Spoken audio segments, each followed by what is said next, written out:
Hello and welcome to your dip into the salsa of electric car goodness, brought to you by the team at electrifying.com. On the podcast this week, how Nissan surprised us all this week with a trifecta of new cars.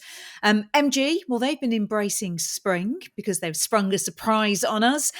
And we will be talking Tesla, but this time it's tyres. Welcome to the Kilowatt Half Hour. I'm Ginny. And I'm Tom. So, Tom, how are you? Well, I'm just about to get my dictionary to look up trifecta. I'm not sure I've ever heard that before. I don't know. I thought that was a Subaru. It's a betting term, isn't it? A triple. Oh, possibly. Do I you like think it's another word for triple. Furiously gets onto the phone and looks at ChatGPT. No, let's let the audience tell us. Did I get that completely wrong? Is trifecta not a thing? Please tell us in the comments below. Do you remember that Subaru that, what was it, probably 20 years ago, that had a really funny grille, looked like a toilet seat had been stuck on the front? No. That was something like that. Was that no, that might have been Tribeca. That's a really cool neighbourhood in New York, Tom. Very different thing. Right, okay. But on the subject of that, before we get started, the best thing I've seen or heard recently was Nikki. We sent Nikki out to do a video with the Smart #5. Did she go and do the walk around on that? And the video's here on the website, electrifying.com, also on the channel. And you had mentioned something about the Renault Aventime that apparently it reminded you slightly of that. And she literally not only didn't know what it was, but she didn't even know how to say it. It was very funny. It made me feel really old. Well, it is a fairly geeky, fairly niche, isn't it? But I was there at the launch of that car. So were you? I think I was. But it was kind of like, it was nuts, wasn't it? Because they said this is an Audi TT competitor, and it was an Espace Coupe. I remember actually, I was working on a car magazine, and we had like a French equivalent of our car magazine, and they said, "We have some space shots we would like to sell you." And we're like, "Okay, what is it?" They said, "We have pictures of a Renault Espace Coupe." And we're like, yeah, right. Off you go. But get back in your box, Pierre. Didn't believe him, and then it came out. We went, "Oh." I quite liked it. I did quite like it. It was let us know in the comments below if any of you remember the Renault Aventime. But the best thing about it was its designer's name. So the head of design at the time for Citroen was a very charming man. Renault. Sorry, I'm just getting very old. For Renault was Patrick Leclément. He was barking mad. And actually, I saw him again at a car design awards ceremony last year, and it was really nice to see him because he was the first car designer I ever interviewed. And he was fascinating and completely bonkers, which was probably reflected in the design of that one, Tom. He's got some great stories now he's retired as well, that he can tell about when he was at Ford, for example, and they couldn't decide on the design for the new Granada, so he just got the Sierra and put it on a photocopier and made it bigger by 10%. I mean, there you go. Do you like that? And they went, "That's brilliant. Thanks very much." And he's like, head in his hands, despair. Is that a true story? Yeah, that's a true story. Yeah, it's in his autobiography. Anyway, we digress. Let's go move from the past into the future.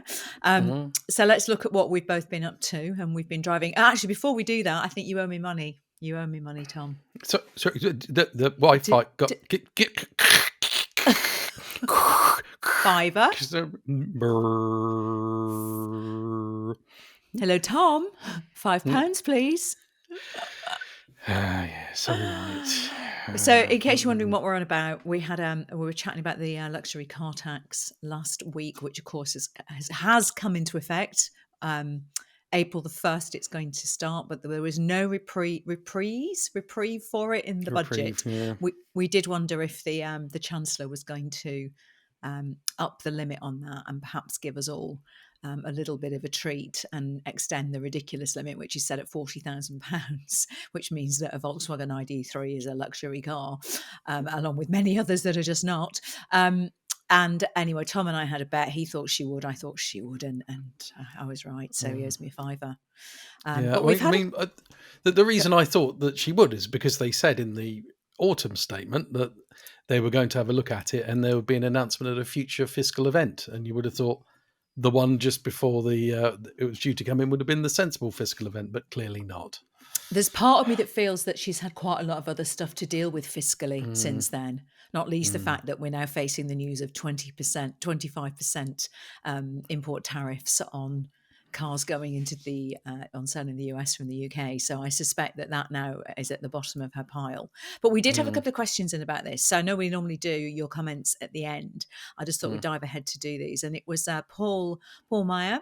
Hello, Paul. Great kilowatt half hour. Thank you very much. Slightly nerdy question.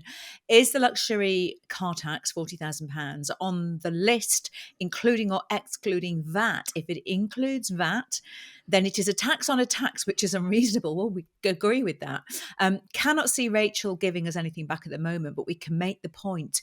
Should we join the tractors at Westminster in our EVs? I quite like that idea. Mm.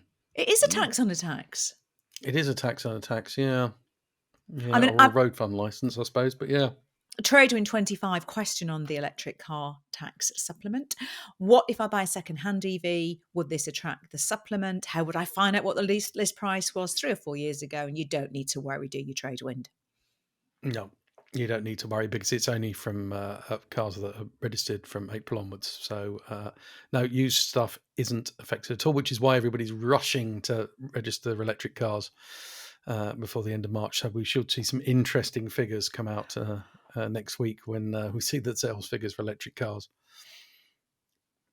That will be very interesting indeed. I know 2 people who have rushed their orders through and taken delivery of their EVs this week. I think Okay, let's move on. there will also. I think there will also be some odd colour choices, won't there? Because people will be going, "Oh, I can't have the options." It's like metallic paint would put it over. So it's like, I'll have the white. I'll have the solid grey. It's a weird thing, isn't it? It's a funny thing when your choice of colour pushes you into a tax of that level. Anyway, we will carry on moaning and we will carry on doing our bit to try and convince the Treasury that limit, which was set, let's remember, in 2017, does need to be looked at for EVs, given that the average cost of an EV sold in 2024 was apparently £56,000. It's a bit silly. Anyway. Where have you been?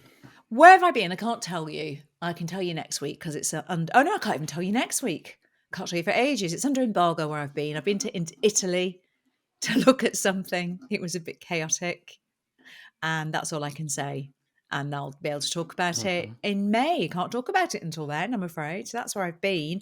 But I was off driving the Skoda Elroq last weekend here in the UK. So I went on the UK driving event for that, and it was really nice actually because I took Ziggy the dog and I took my best friend Sarah and her son David and my son Zach, and we all went off loaded in an Elroq, and it actually really impressed me because it's not the biggest of cars, the Elroq. It's not ENIAC size, but it had 2 very tall, sporty 15-year-old teens in the back. It had the Spaniel, had me and Sarah. It had all our bags for the weekend.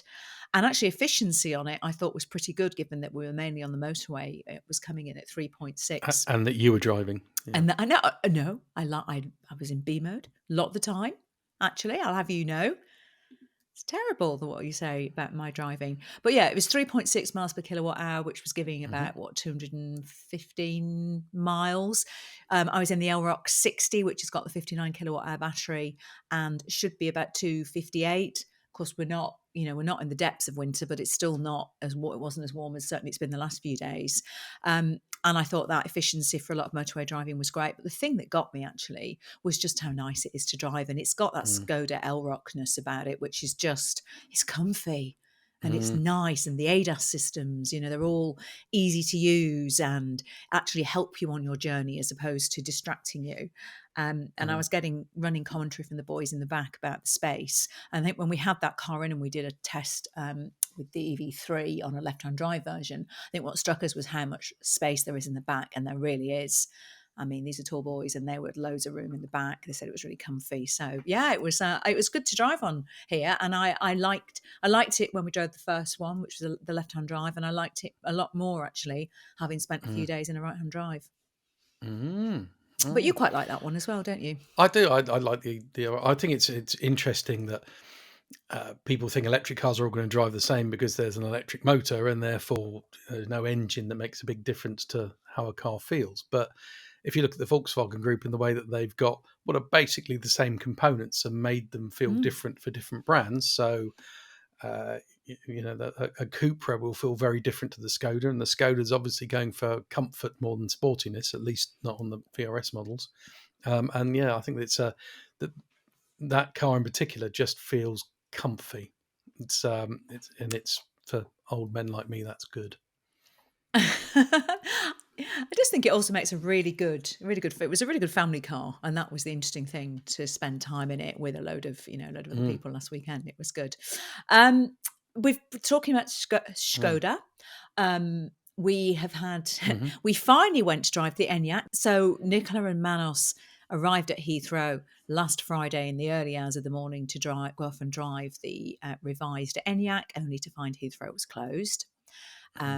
So that didn't happen. And then we did some sort of frantic phone calls and dashing about. And in the end, it was Nikki and somebody completely different went out to film and do the first drive of the Enyaq. And that happened on Monday morning. So we've got a review of that car. So we can't talk about how it drove yet because it's all under embargo. But you will be able to find out all about that on Monday. So if you aren't already, do subscribe to the channel so you know when it's landed. What about you, Tom? What have you been up to? What have you been driving? Well, there's other Skoda news while we're on a Skoda thing. Oh, okay. Is that there's that they've said that there's going to be they're going to announce the VRS version of the Elroq next week. So we haven't got any details of it, except it's going to be that kind of highlighter pen, like this highlighter pen yellow color. I like it. And we don't know if it's going to have the same rear-wheel drive motor that you get in the Born VZ, for example, or if it's going to be a twin motor four-wheel drive. I think it's going to be a twin motor four-wheel drive, so it uses kind of the same stuff as the Enyaq VRS. But I don't know. It's a strange thing, isn't it? Because we've just been saying how comfortable the Elroq is to drive, and that's its main. And if you make it sporty, will it ruin it all? I don't know. Can you have a sporty, comfy car? Well, you don't have to have the sporty version, Tom. You can still have the old man version. It's fine. True. I suppose I could. Nobody's forcing you into that. My prediction for this year is that we're going to see loads of hot hatches, loads of electric hot hatches. I just have a feeling that we're probably going to see something from Citroen coming at some point this summer. I think we're going to see a couple of other brands just jumping on this bandwagon of the realization of what you can how much fun you can have by either putting your motor at the back or adding a second motor in and just giving EVs a bit more performance. So I think we're going to see a lot of smaller hot hatches coming out. There hasn't been a hot Citroen for ages, have they, of any sort? I just have a feeling they might do one. Dunno. Interesting. Dunno. Anyway, okay, so that's good. What else have you been driving? Well, we're talking of Citroens. I went and drove the EC3. Oh, you did? Which I think everybody else has had a go in. It's a really interesting car. I've kind of vested in this because my neighbour, who's got a Renault Zoe at the moment, and she's thinking either Renault 5 or Citroen EC3. And when I had that Renault 5 for a week, they were all over it and loved it. Went and test drove an EC3 and came back a bit, and it's cheaper, but I think it has some quite clever ways of saving costs, which I quite like because I do like a budget car. But if you came out with the Renault 5, you did feel a little bit cheated, I think. I mean, it's $3,000 cheaper for the cheapest version, but I don't know, just some parts of it I just thought were a little bit too penny pinching. And if it was very cheap, I'd understand, but it wasn't that cheap. But it drives nicely, and it's got some clever things on it. It's got a proper button to turn off the all the driver assistance systems. I was like, ooh, marvellous. They've been listening. Yeah. Somebody else who's been listening is Nissan. Because poor old Nissan, they've not had a huge amount of positive press recently, have they? All kinds of stories flying around about Nissan. But they have surprised us with a trifecta of triple treats. They have. So, well, they came out with a teaser which says that over the next 18 months, there's going to be a new Leaf, which we knew about, a new Micra, which we knew about, an electric Duke, which we sort of knew about, which will be the final one. Yeah, none of it was really a surprise, was it? We just didn't know that we got some kind of early, like you say, rendering images. Very Aria looking, I thought. Yeah. I I really do like the Micra though. Of the Oh, ones that we've seen, I think those headlights on the Micra with those light bars around them that give them that kind of Twingo-esque sort of lovely big eye look. I thought that was super cute. And of course, it will oh. share quite a lot with the Twingo, won't it? Oh no, Well, Renault yeah, 5 it will share a lot with because yeah, it's bigger. Yeah, it's that same platform, isn't it? The NPR platform. yeah. I thought that the Leaf was a nice. It's a nice design. Did you? I thought the Micro was a bit of a mess. Oh, Well, we'd seen teasers and we'd seen those lights, and that's clever and that's fine. But I thought that side image just makes it look a bit dated. I thought it looked like a kind of 10-year-old Suzuki. There's a kind of a what we call the swage line. So that line down the side, Micros are cuddly and have so the front of it's the cuddly Micro what you'd expect, and then the side of it's got this strange line on it, and I just don't think it works. well, I've got to say, I'm looking at our news story, and that's one of the only pictures I've seen because I've been away. And Hmm. I couldn't really see it other than from the front three quarters. So I'm going to have to Well, study it more and report well, back, there aren't are I? only front three-quarter pictures, but Oh. uh, yeah, just from that, do you see what I mean? That line along the side. Have a look at Just the look, website if you I am. I'm are looking listening at it to now. this. I'm on the website. Yeah. And if you want to know what we're talking about, do head over to electrifying.com. Yeah. I thought it looked reasonably Mm, cute. I thought it looked quite mm, sweet. I didn't. The Leaf, now for me, the Leaf was not. I thought it looked too big. It looks too big to be a Leaf. mm, It's supersized, isn't it? mm. But the interesting thing about I mean, there were no technical details really on the story, but they have promised us that these will have solid state batteries, which means, Do we believe it? well, who knows? 400-mile range, 5-minute recharge times, and much cheaper. So if it's got all that, then I will forgive the Micra its funny side profile. Okay. Okay. And we are going to see these cars later this year, aren't we? Yeah, I think the Duke's going to be the last one to arrive, And isn't that's it? And 2026. But the yeah, first two, the Micra and the new Leaf, we will be getting glimpses of them at some point this year. yeah. So they're not far off now. And built in Sunderland, those two, the Duke and the Leaf, aren't they? I think that the Mitra's going to be built alongside the Renault 5, unless something else happens and we've got tariffs or something crazy Oh, that means that we have to build them in should we not talk about that? Because Alabama. it just makes my head hurt. I know. um, Mhm. Okay. What else? Shall we move on to say a little thank you to our sponsor Oh before we yes, do our yes, yes, Barnard's yes. bargain? Yeah. Yep. Because as always, this episode of the Kilowatt Half Hour is brought to you with the help of Anderson EV. If you're into design as much as you are electric cars, you will love their home chargers. Anderson's A2 and A3 aren't just functional, they're beautifully made with a choice of 200 colours and finishes so they can blend in with your home or be made to match your car. Or Tom's eyes as well, if that's, your thing.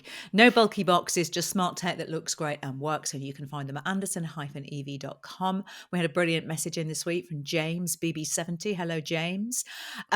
James just said, also, I like the look of the Anderson home wall box, but are we going to get a discount code via Electrifying? We are on it. On it, Mm, James.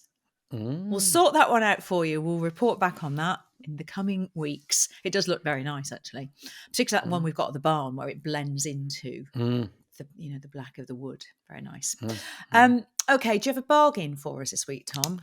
Well, I do. I kind of thought, yeah, the strange thing about the leasing market is it bears the leasing cost bears no relation to the list price whatsoever. So you'll get cars which are identically priced, which are one's double the price of the other. So I just went and had a look at what the very cheapest electric car you can get on a lease, and it is the Dacia Spring, Okay. which is also a cheap car to buy. But it's interesting the walk up to it's £137 for the cheapest Dacia Spring. So that's the cheapest way to get into an electric car. Yeah.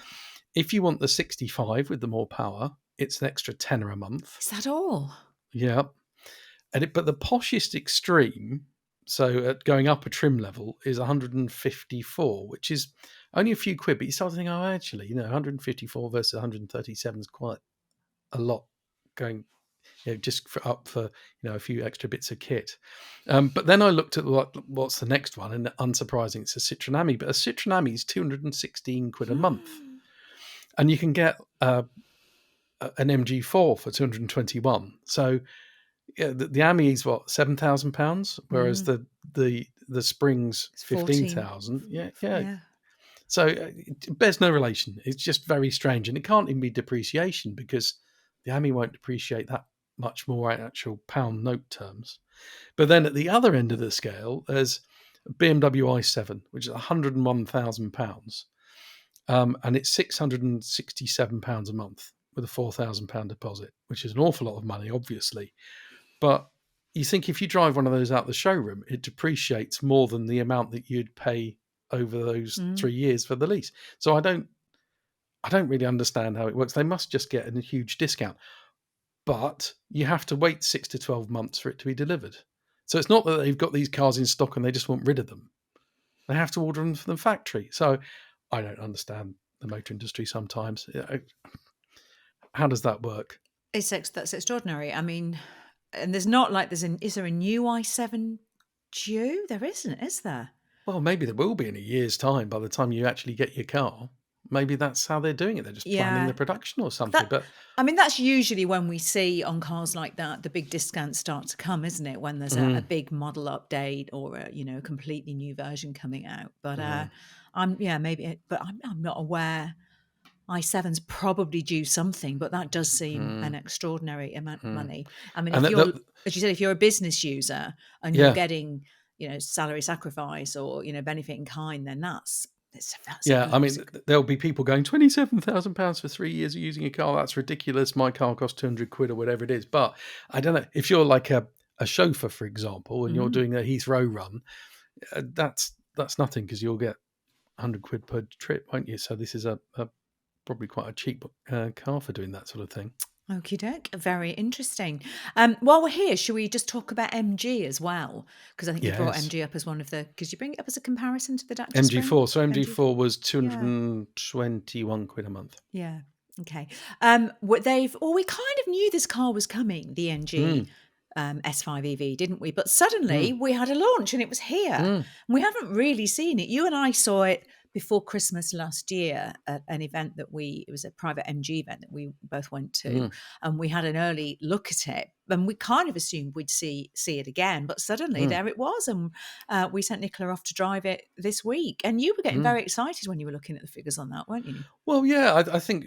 Well, normally we go and see it. We see the pictures first of all, and then we get to do a walk around, and then we do a European launch, and then there's a UK launch. And MG just said, "Oh, the cars are here. Come and drive them." Like, oh, I quite like that. All right. I think it's quite funny. Yeah, but I was looking at the specs and thinking, this car's what is it, 28,000? Yeah, 28,000 starting price. Yeah, nice proper sized family SUV. Yeah, that sort of money, that's cheaper than the petrol equivalents, isn't it? It's and you think the figures on it are good. So yeah, I'm impressed. We'll be getting one in soon.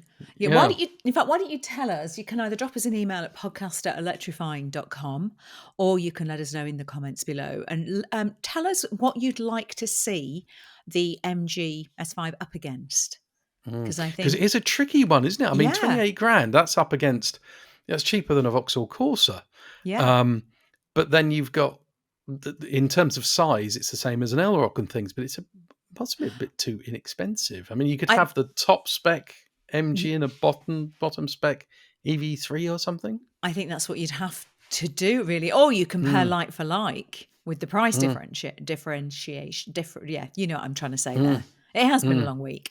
Okay, yeah, let us know if there's anything that you'd like to see that up against. And that video is already live on the YouTube channel. So if you haven't already, do go and check that out. Right, should we go on to comments and questions from our inbox and YouTube? Mike R5 Green. Hi, Mike. How are you enjoying your green R5? He's a regular. Welcome back. I was wondering if emailing the podcast broke the format. Great to hear what you've been up to and what's going on in the EV market. Yeah, we did have a bit of we were missing, weren't we, for 2 weeks, but we were back, and it was just a very busy period. So yeah, we're back, and we're back to stay. So we've got a welcome to the EV Club this week, haven't we, Tom? So Miss Reb1 says, good to see you guys back. I like the show and wait for it every week. I like the car studio setting. Just to let you know, I listened to your advice, and I think I was meant to say treated myself to a BMW i4 in the beautiful green colour, which is beautiful, isn't it, that green colour? So beautiful. And a used one as well. Yeah, I'd love to know what you paid for that. Anyway. One thing I was not aware of coming to an EV and would like to share with other newbies, we're all warned that motorway and winter efficiency are worse for EV than slower city driving. However, in a rush hour commute, is even worse. I was confused and nervous for the first week seeing my efficiency in the i4 at 2.8 or even lower. It wasn't until I drove to a nature reserve 20 miles away when I saw my efficiency jump to 3.5 miles per kilowatt hour. It makes sense now I look at how frequent acceleration stopping, even for a calm driver like me, can drain the battery faster than an open road. Just thought I'd put it out there.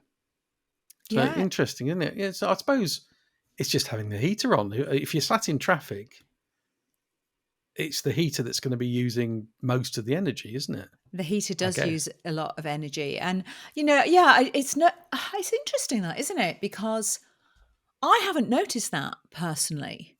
Mm. Have you? I've been in, quite a few traffic jams going into London. Mm. I normally find that motorway driving, but that might just It be kills me, it. Mm. really saps the battery more, which is why going back to the Elroq, I was quite, impressed by that Mm. figure that I was getting in that car. It was pretty close to claim range. But yeah, Mm. that's a really interesting one. But Mm. welcome to the club, and what a great Mm. choice. I love that And a lovely car. colour. Yeah. A lovely colour, and also I think still one of the best driving Mm. EVs out there. That. Mm. Okay, poor Milk White. Mm. My Ionic 5 Edition 45 was stolen from a train station a couple of weeks ago, and I've since found out this is quite common, including someone who previously wrote into the Kilowatt Half Hour, which indeed they did. My insurance payout means I've lost a lot of money in it. I like the car generally, but if I replaced it, I would want one of the later cars, which has the improved security.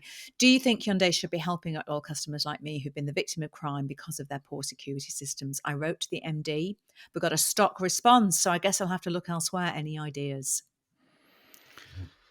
Well, it isn't. Yeah, I have heard about this in Hyundai's actually, and I don't know if it's the same on the EV6, but there are a few people who've mentioned Ioniq 5s being nicked. So I don't know how they do it, but it's a bit worrying if you've got one of the earlier ones. I mean, if I was Hyundai, I'd be kind of wanting to take care of these people and maybe saying to them, "Well, look, you want to buy another one? Here's a deal that we've got on one that's at stock at a dealer or something, and Yeah, it's the later one." yeah. Um, but I think the statement from Hyundai says, "Oh, we're looking at systems to put on these earlier cars to try and fix it," as That's you've not going to seen help with like, Malk, is it? no, it's Whose not. car has already gone. Yeah. I think what's frustrating for me with this is the fact that this isn't Malk's fault, and not only now does he actually want the same car back, Mm, so there's two things there that are very frustrating for him, and I think it's a bit disappointing, to be honest. mm, I would expect, like you say, that if they're really wanting to look after customers, and they're sort of admitting that we do need to look at the security, and we are looking at putting a retro fix on those earlier cars. Like you say, I would expect a bit more from them. I guess also the problem for Hyundai will be that if insurance companies suddenly say we're not going to cover these cars anymore, and people's insurance costs shoot up, then no one's going to want them, and then they've got a real problem. So they'll have to do something about it. Any other Ionic 5 owners out there who are having problems, do let us know. It'd be great to hear from you.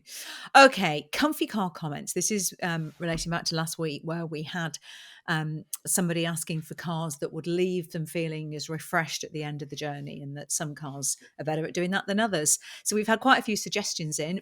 Micah Davis, 660. I've just purchased a Mercedes EQC under £25,000. There's some good used cars out there now, aren't there? And it has Mm. stunning motorway manners. Previously, I had a Citroen EC4. I can confirm it was comfortable, but not close to the Mercedes. The EC4, though, did long journeys without issue, but after 4 hours, I was getting a little tired. I have done longer journeys in the EQC, and I can't fault the ergonomics. And from memory, I think that was about the budget we were looking at, wasn't it? Was Yeah, under 25. I think it was Nick, wasn't it, who messaged in last week about it. yeah. I really like the EQC. I mean, it feels a little old now, and the efficiency's It's not not very efficient. terribly good. Yeah. But somebody down the road's got one. They've just bought one, and it has the most beautiful wheels. Do you remember those wheels? There Oh, were hundreds of spokes, which would be an absolute pain to wash, but it's one of the best wheel designs out there. yeah. I don't worry about things like that. No, you don't. I don't I've wash my noticed. wheels. Mm. um, Okay, another suggestion, Ron Stanley. Hi, Ron. Nick from Wiltshire's question about a car that is comfortable and less tiring to drive. Hope I remembered your name correctly. I think you did, Ron. I also have a chronic illness that leaves me tired after doing very little. I currently drive a Citroen EC3, can vouch for its comfort. It's easy to drive, goes over road imperfections or bumps without a jolt, has buttons, yes, for all the heating. So you're not having to dive into on-screen menus, huge amount of space inside, and it may be enough for you. Oh, not a huge amount of space inside, but it may be enough for your needs. That's another vote of confidence for the Citroen there. They Yeah, do I drove make one of those. I drove the new yeah, version of those actually the same time I was driving the EC3, and it is a very comfy car. I very, do very like. comfy I do car. like those. And then one final suggestion here. Yeah. So Neil R. Williams 218 says, for a comfortable second-hand EV, I'd suggest the Kia Soul. I did 2 120 miles journeys in a day last month without stop to charge, and it felt fine. Just swapped to an EV3, and the driver's seat is noticeably firmer, so hoping it will give a little over the coming weeks. My dealer has my old Soul up for £17,000. Oh. And you like the Soul, don't you? I love the Soul. So the Soul was the first mainstream electric car that I spent quite a bit of time in. So it was it's the first mainstream electric car I went on the launch for. I went off to drive it in Korea. It's before the launch. I drove pre-production cars, and I've got such a soft spot for that car. I love the boxiness of it. It's again for me super comfy, really well equipped, drives well, and it's efficient. That's the thing that's always got me about it, how efficient it is. So it's got a decent range, and you get close to that range as well. Yeah, I think I might have to buy one at some point. I think I might wait and just kind of snap myself one up. Once they really start to become bargains, once they're under sort of 10 grand, I might just get one and just keep it as my little There's a runaround. classic car. I love it. I've just got a real soft spot for it. I don't know why. That's fair enough. Okie doke. Now, do you remember we had on the podcast last week? We wondered if we'd had a note in from Elon's son. Elon's son, yes, because the username was it's MI82475, isn't it? Well, Elon's son, MI82475, whose name we still don't know, so you might be Elon's son, has emailed in to say, great work as always. I'm definitely not Elon's son, but thank you for reading on the door handle comment. So the comment was about the door handles in the EV4 hatch. I hope to get an answer. Those details are quite important in my opinion. Basically, I couldn't remember the question. I couldn't remember exactly what the door handles were like. So I'm going off to the New York show in a few weeks because it's the World Car of the Year announcements of the winners. There will be an EV4 there, and I'm going to investigate it, and I'll update the review. And Take some pictures. I'll take some pictures. Little video of the door handles. I will. Okay, yeah, and he's very much hoping it's nice on the motorway, so fleets of Europe can replace all those diesels. I write to you from Italy, where we are dragging massively on the transition because we are all poor, grumpy, and stubborn. Are you related, Tom? Do you think you're part Italian? Quite like the odd Italian car, yeah, maybe. I love this. You've got to message him more. This is making me laugh. Hope big fleets realise there are sensible economic cars to replace the Golfs and the Tiguans. We can hope, even if we are 10 years late compared to the UK. We'd love to know your real name, Elon's son. But hello to everybody, whether you're listening in Italy, wherever you're listening. Thank you, as always, for joining us. Right, what next, Tom? What do you want to talk about? Should we moan about public charging? Yeah, we're public going to charging going backwards. Yeah, this is an interesting thought. I think this is World of Cars _London, which I presume is short for London. Hi, team. I've always been a car guy, avid follower of the channel. Like to keep up with the tech side of public charging infrastructure. As a resident of Camden in London and someone who only has an on-street parking permit, keeping an eye on the local charging possibilities is key if I'm going to switch to an EV. The message of more and more public chargers being installed across the country is great, but here my local council seem to be going the other way. Recently, the lampposts on our street were being replaced.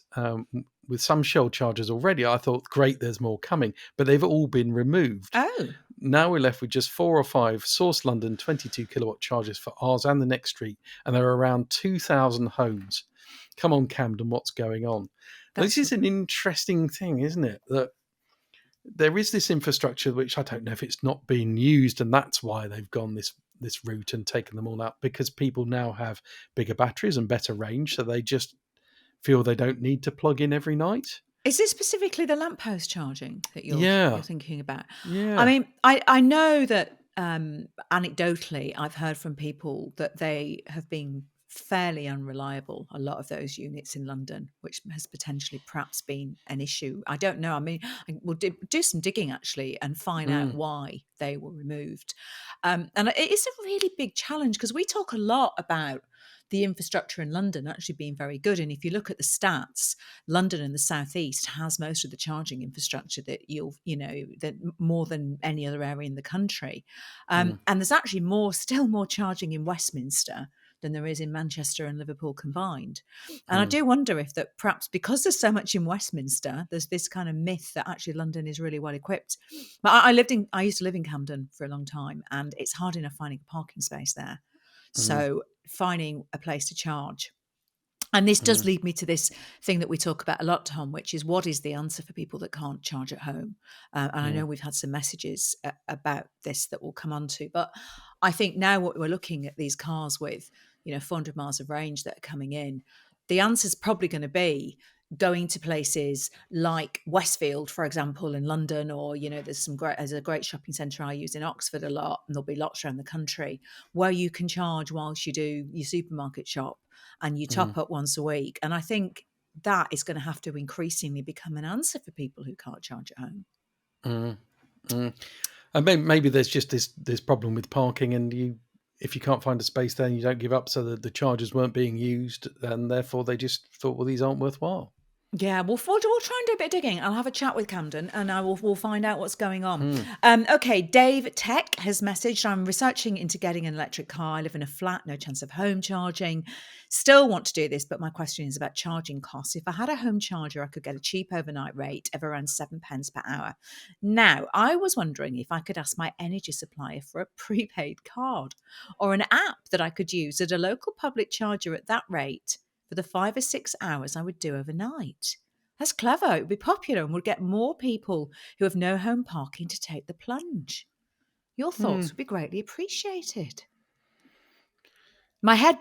Listen, they can't even manage surge charging no. on these chargers at the moment. So we've talked a Mm, lot with charging companies about why can't you do, it's standard rates during the day, but at off-peak times, your tariffs drop.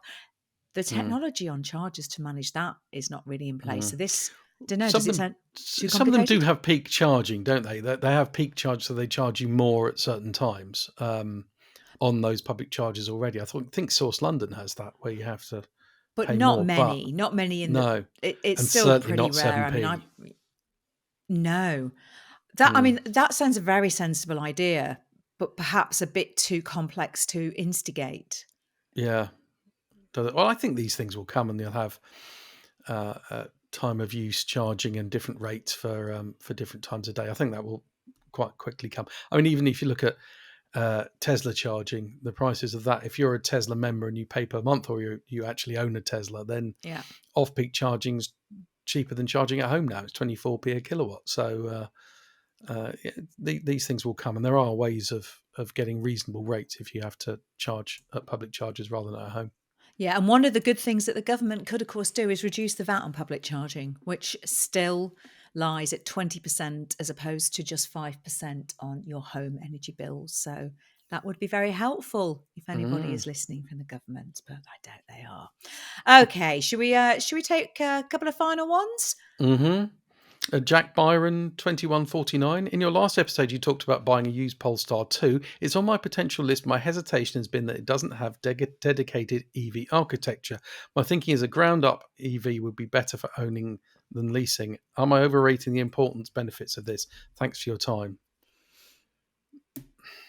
So Well, we would always mm, say that dedicated EV architecture is better because it gives faster charging times and it gives greater efficiency. But that isn't necessarily always the case. And I know certainly with the early Polestar 2, range and charging times were pretty impressive on it, in mm, my experience anyway. I know they made some revisions, as you've said, and those, I mean, I don't think they were big externally. There was a slightly different grille, wasn't there? And but I think the later cars got a more efficient inverter and motor, and it also, if memory serves me right, didn't they switch from front to rear wheel drive? Yeah, they did. on Yeah. them as So well.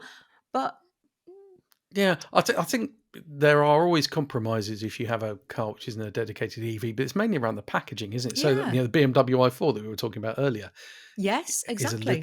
is a little cramped in places compared to a Mercedes EQE or something, which is a dedicated platform. But otherwise, it's a great car. So Yeah.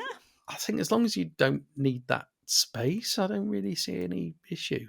Yeah, and in fact, the BMW i4 for a very long time, I think that was the whole. I think won our efficiency award, didn't it? One Mm, year, in mm, very efficient car. So it doesn't necessarily tally on that. I think what that dedicated architecture does is give the potential for faster charging speeds, like 800-volt charging, for mm, example.